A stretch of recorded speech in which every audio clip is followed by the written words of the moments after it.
Protesters opposed to the controversial Adani mine have said if it were to go ahead it would be detrimental to the coast's tourism and economy. Activists gathered out the front of Andrew Wallace's Bocarina office today to protest the government using public money to fund the mine, which they say will be detrimental to the whole nation. "We are a tourism-based economy and the Adani mine and climate change directly threatens that tourism," said Stop Adani Sunshine Coast organizer Peter Hogg. "We are absolutely convinced that the mine should not go ahead.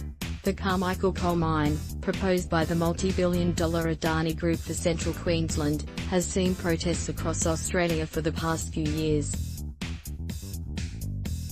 Mr Hogg said they chose to stage their protest at the federal member for Fisher's office today for two main reasons. One, to reinforce to Andrew that there should be no public money used for Adani. "There is still public money on the table that the federal government is going to almost gift to Adani," he said.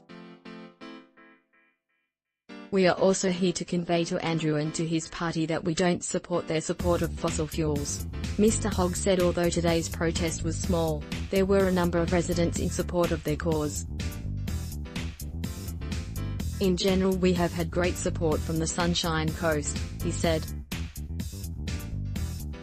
Mr Wallace said he thanked the small group for their engagement with the political process and for the peaceful way in which they conducted their demonstration.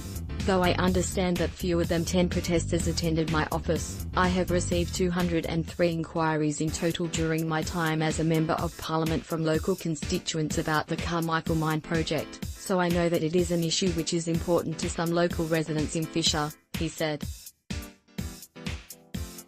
"I entirely respect the right of all Australians to peacefully protest. It is a fundamental principle of our democracy which I wholeheartedly support. However, I support the government's responsible approach to the Carmichael mine." Mr Wallace said the project had gone through a rigorous process of federal and state government approvals. Consideration of the company's environmental history was the most comprehensive undertaken for any Australian project to date. The government imposed 36 strict conditions on the Carmichael mine's approval and these conditions have been validated and upheld in Australia's independent courts.